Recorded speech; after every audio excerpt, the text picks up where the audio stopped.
الله أكبر الله أكبر، أشهد أن لا إله إلا الله، أشهد أن محمد رسول الله. حي على الصلاة، حي على الفلاح، قد قام الصلاة، قد قامت الصلاة. الله أكبر الله أكبر، لا إله إلا الله.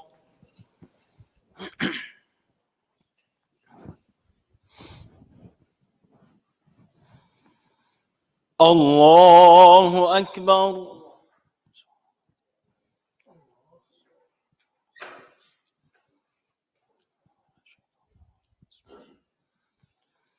الحمد لله رب العالمين، الرحمن الرحيم، مالك يوم الدين. إياك نعبد وإياك نستعين، اهدنا الصراط المستقيم، صراط الذين أنعمت عليهم غير المغضوب عليهم ولا الضالين.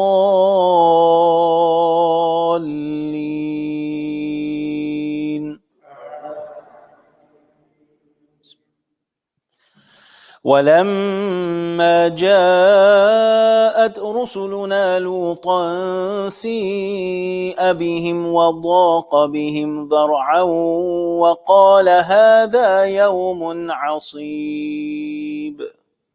وجاءه قومه يهرعون إليه ومن قبل كانوا يعملون السيئات.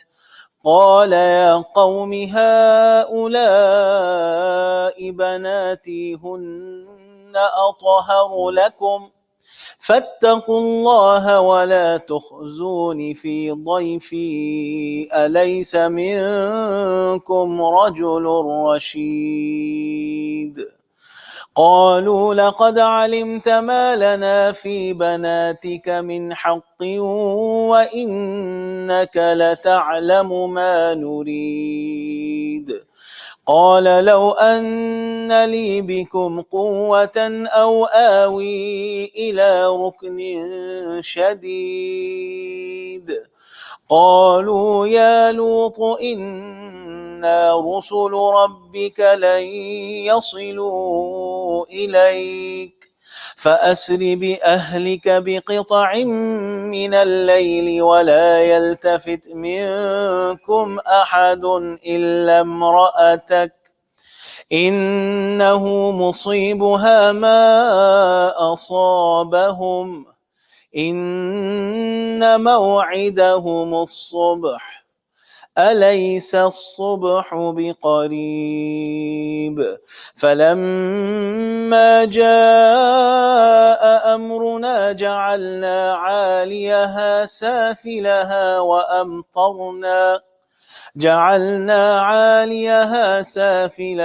وأمطرنا عليها حجارة من سجيل منضود مسومة عند ربك وما هي من الظالمين ببعيد. الله أكبر.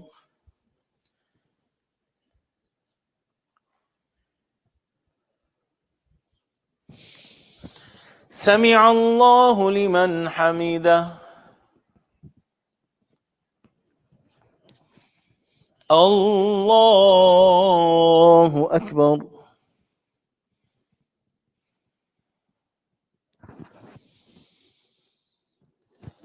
الله أكبر.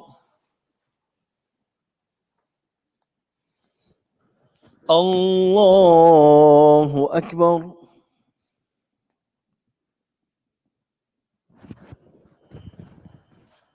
الله أكبر. الحمد لله رب العالمين الرحمن الرحيم مالك يوم الدين إياك نعبد وإياك نستعين اهدنا الصراط المستقيم صراط الذين أنعمت عليهم غير المغضوب عليهم ولا الضالين.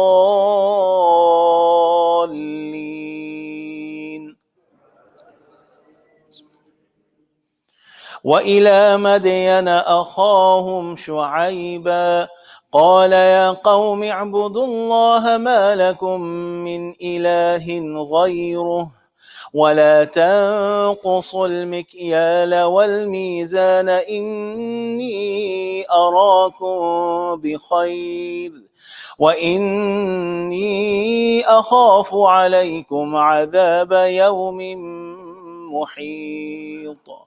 ويا قوم أوفوا المكيال والميزان ولا تبخسوا الناس أشياءهم ولا تعثوا في الأرض مفسدين بقية الله خير لكم إن كنتم مؤمنين وما أنا عليكم بحفيظ. قالوا يا شعيب أصلاتك تأمرك أن نترك ما يعبد آباؤنا أو أن نفعل في أموالنا ما نشاء إنك لأنت الحليم الرشيد. قال يا قوم أرأيتم إن كنت على بينة من ربي ورزقني منه رزقا حسنا وما أريد أن أخالفكم إلى ما أنهاكم عنه إن أريد إلا الإصلاح ما استطعت وما توفيقي إلا بالله عليه توكلت وإليه أنيب. الله أكبر.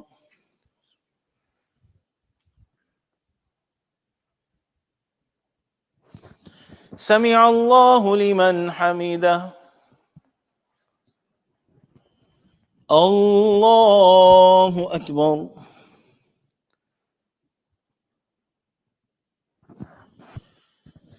الله أكبر. الله أكبر.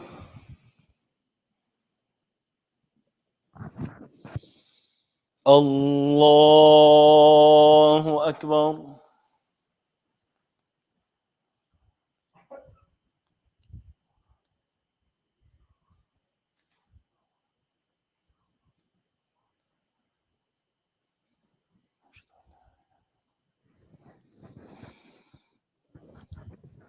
الله أكبر.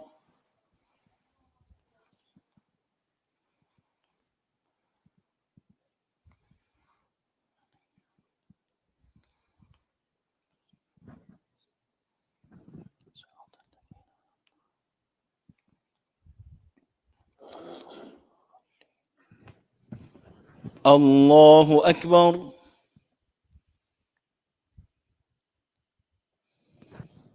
سمع الله لمن حمده. الله أكبر. الله أكبر. الله أكبر.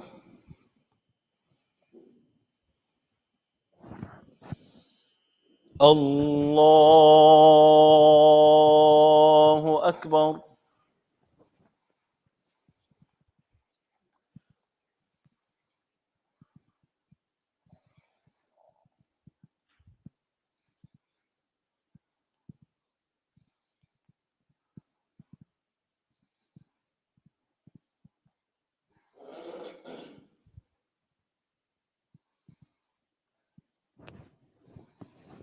الله أكبر.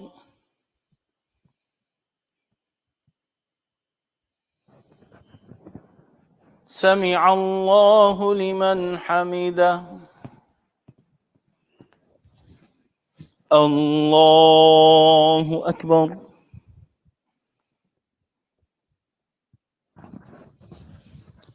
الله أكبر. الله أكبر.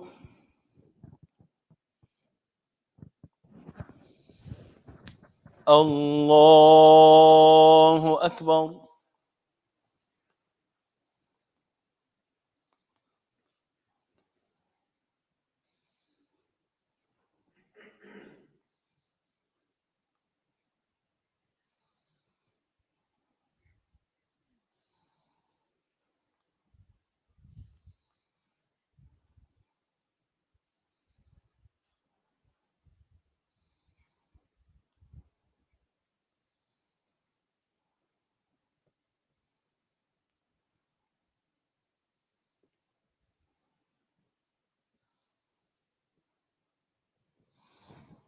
السلام عليكم ورحمة الله.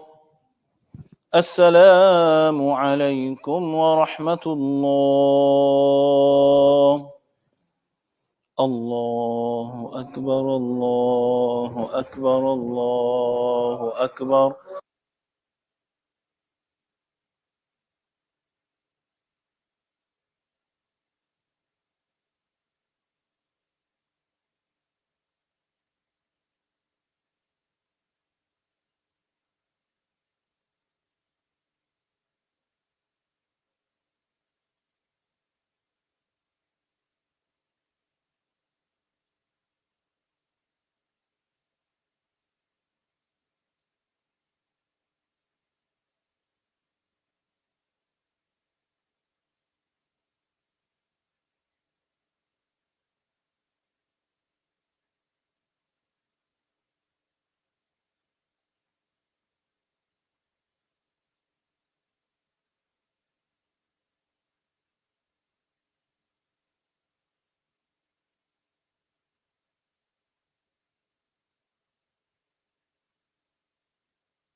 السلام عليكم ورحمة الله وبركاته. بسم الله الرحمن الرحيم. نحمد ونصلي على رسوله الكريم. أما بعد. Just a few announcements before we get started. First of all, before the announcements, Jum'ah Mubarakah to you and yours. We ask Allah subhanahu wa ta'ala to guide us. We ask Allah subhanahu wa ta'ala to enable us. And we ask Allah subhanahu wa ta'ala to accept from us. We just celebrated Eid this week.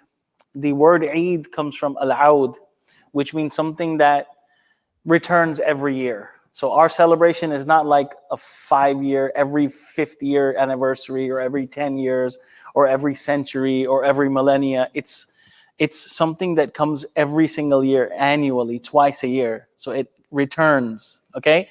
It takes a little time, but it returns. So the next Eid will be after Ramadan, inshallah.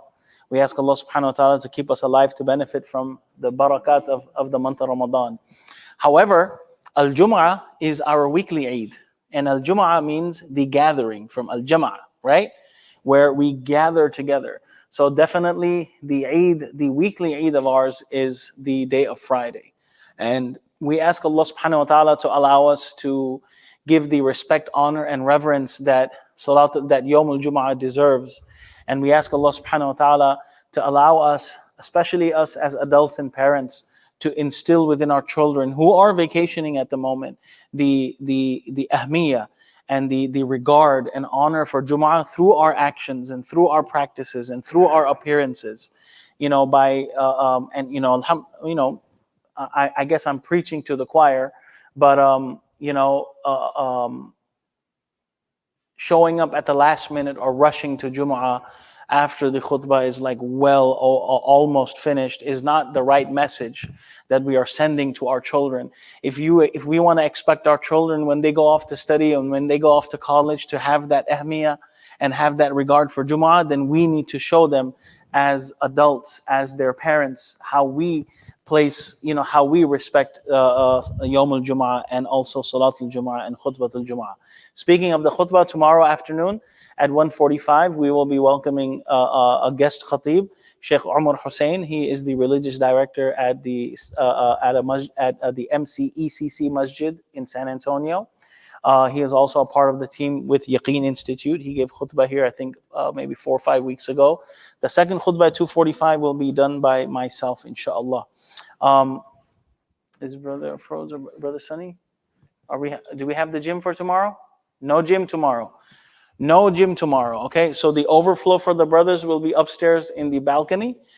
Please, make time, plan ahead to allow for time to navigate going upstairs or downstairs and whatnot. So keep that in mind for Yawm al-Jumu'ah, inshallah. Right now it is 6:31 a.m. in Makkah al-Mukarramah.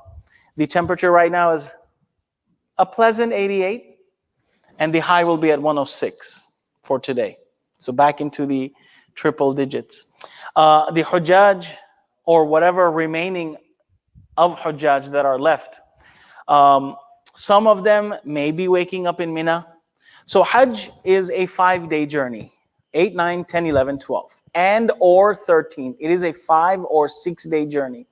Now, tomorrow for us will be the last day of Tashriq. So the takbirat that we recite, the final and last takbir that we will recite out loud will be tomorrow at Salatul Asr.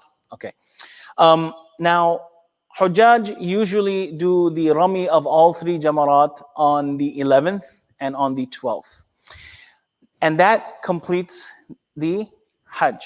However, if a Haji finds him or herself in Mina when the sun sets for Maghrib, then that Haji will also have to do Rami on the 13th morning. Now, usually it is the Sunnah on the 11th and 12th to do the Rami after the Dhuhr time, after the Istiwa time, okay? Now, that is in theory, but when we go for Hajj, we go for Rami whenever the government gives us the time slot, which could also be before Salatul Dhuhr. Okay? So if you're told 10 o'clock, let's go, you gotta go. 11 o'clock, let's go. 12 o'clock, let's go. You don't have the option to be like, oh, I'm gonna go when I want to go. All right? So you're allotted that time. However, in theory, it is better to do the Rami after Salatul Dhuhr, after Istiwa. However, on the 13th, after Shuruq, the Hujjaj will do Rami and then they'll make their way out. So right now, there are some Hujjaj who are waking up and getting ready for that last Rami in Mina. And there are some Hujjaj who are, wrapping up. They are either getting ready to catch their flight. Again, under normal circumstances, I don't know what the protocol is now, but under normal circumstances, Hujjaj are either 3 things. Either they are rushing to the 6th pillar of Hajj, Jeddah, right? Which is basically I'm just joking, it's not one of the pillars of Hajj, okay? Please don't quote me on that. Jeddah, however, is the ultimate test. The Jeddah airport, and I'm going to talk about King Abdul Aziz terminal, Hajj terminal, inshallah, one of these nights. That is one of the true tests of a Haji's patience. From the time you get there and then on your way out. Okay, if you didn't have to travel there on a camel, if you didn't have to travel for months on end, if you got in a 16-hour flight plus 6-hour wait and then another 3-hour flight, and you had food served to you and steps away from a bathroom in business class or even economy, all of that aside, and in a minute and in an instance, you will get tested at the airport. Okay. Either on the way in or on the way out. So it is a huge test, and one must be very diligent at that time to make sure they don't deposit the ajr of their hajj on the way out at the airport. So some hujjaj are either getting out of the country, some hujjaj are either going to linger on and stay in Makkah, and other hujjaj are going to make their way to Medina. Now, going to Medina is not a part of the actual ritual of hajj, the act of hajj. It is something that one chooses to go and do to pay their respects and send their salawat and salam on the Prophet ﷺ. And there are obviously virtues of going to pray there. And even if you didn't know any virtues, the proof is in the pudding, because when you go there, it is the most peaceful, serene time that you will ever experience in your life. That can be said about Masjidul Haram as well. But there's a lot of hustle and bumping around in Makkah. So you can't just, you always have to constantly be on alert and on the lookout, because there's a lot of movement. And obviously, it is where Ibrahim alayhi salam, he didn't go to Makkah to retire, right? It was a hustle. It was a struggle, okay? Everything about Makkah is a struggle. Now, we know about I'm going to take a few minutes to talk about Zamzam, okay? So, when Ibrahim alayhi salam started to head back to Palestine, Hajira alayhi salam realized that Allah must have ordered him, and she accepted Bakka as her new home. It wasn't called Makkah then, it was called Bakka then. She knew that Allah subhanahu wa ta'ala would take care of her somehow. After a few days, they ran out of food and water, and baby Ismail started to cry out of hunger. Hajira alayhi salam laid him on the ground, and she went to climb on top of this tall hill to look and spot someone in the distance who could help her. When she couldn't see anyone, she climbed back down. She went across the valley to the other side and she climbed the other hill. And she did this back and forth 7 times, looking for help. These hills are called Safa and Marwa, okay? Now, every time she passed by her baby in between, she ran quickly, because the sight of her baby suffering and crying, she couldn't bear that. So it was too painful to bear and watch. So she quickly sprinted in the middle at that time. Then Allah subhanahu wa ta'ala sent an angel who dug a hole close to the feet of Ismail alayhi salam. Soon after that, fresh water started to gush out. And Hajira alayhi salam was overjoyed and knew that it was the help of Allah subhanahu wa ta'ala. She quickly started to take that water and mix it with the sand, and she made a rim around that water because it was gushing everywhere. Now, what happens when there's a whole bunch of water on dirt? What happens? Mud.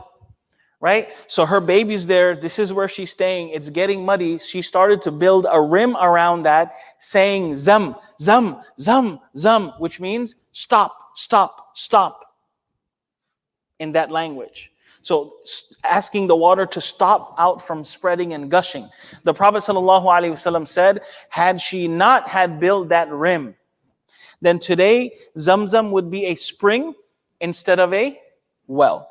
Now, speaking of the well of Zamzam, the well of Zamzam is approximately 100 feet deep. And until 1953, water was drawn by bucket. And now electric pumps, they pump the water into tanks. For those of you who can remember, until 2003, there was a basement area which you could go underneath. Okay, kind of like underground parking. You could go underneath, you could see the pipes. You could see where the pipes went into the well. People would do wudu there. They would shower there. They would have the water there. But in 2003, that basement was sealed off to the public to increase the area for tawaf. Okay. Now, Zamzam pumps about 19 liters of water every second. Okay. The Saudi Geological Survey has set up Zamzam studies and a research center which is responsible for keeping the water clean and suitable for consumption. Electric pumps are used to draw water from the well. Every week, samples are collected from Zamzam water and various dispensers, and it is filtered through a series of filters and then sterilized by ultraviolet radiation at these treatment plants. Okay, so it's not just pumped directly from the well and consumed. Now, an Arab caravan once was traveling through the desert, and in search of a new home, they noticed birds hovering around the area, and they followed those birds, and it led them to where Hajar alayhi salam was. She allowed them to stay there. Over time, more and more people came to Bakka, and then the city's name changed from Bakka to Makkah. All right. So, for centuries, pilgrims have carefully brought back Zamzam water, and they drink it on special occasions. People would line up for hours to fill up bottles to take the water back. How many of us remember that? Right? Okay, as a kid, I used to save the spot in line, gas canisters, and people still do that. People will still fill. So there are these spots, water dispensing spots outside Masjid al-Haram. If it doesn't say Zamzam, it is not Zamzam. There's also regular water that is offered there, and due to people not knowing, they'll be waiting in line filling that as well. But that is a big no-no. If you bring any canisters to the airport, it will be disposed of. Nowadays, Hujjaj are allowed to take 2 10-liter bottles. It's a bottle in a bag in a box.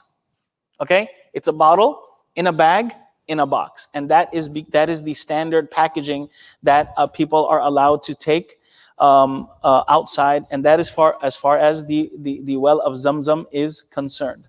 One more tidbit that I wanted to share with you. Let's see. Masjid al-Haram is the largest and first masjid in the world. Now, Allah subhanahu wa ta'ala commanded Ibrahim alayhi salam and Ismail alayhi salam, an tahira bayti, keep my house clean. An tahira bayti lit-ta'ifin wal-'akifin wal-ruk'a' as-sujud. Okay? There are about 1,300 people on the team of nidafa, of cleaning, that work round the clock to keep the masjid clean and tidy, fulfilling the commandment of Ibrahim and Ismail alayhi salam. The current area of the masjid is approximately 5 million square feet, over 120 acres, and it holds close to 1.5 million people for one prayer. Over 100,000 people can perform tawaf at the same time, and it has 122 grand gates for entering, and it also has 3 levels.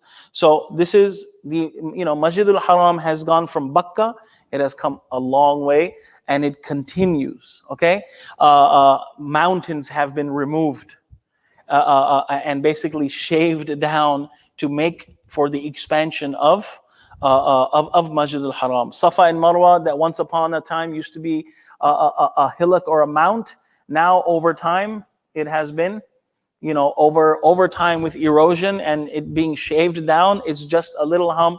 Once upon a time, people could actually touch Safa and Marwa. People would stand there. People would take souvenirs back home. Okay, and now because of all of that, it has been glassed. Okay, and some years ago, one of the Hujjaj took a big rock and busted the glass and proceeded to go on top of the mountain, where then he got beat up by the cops, okay, and got dragged.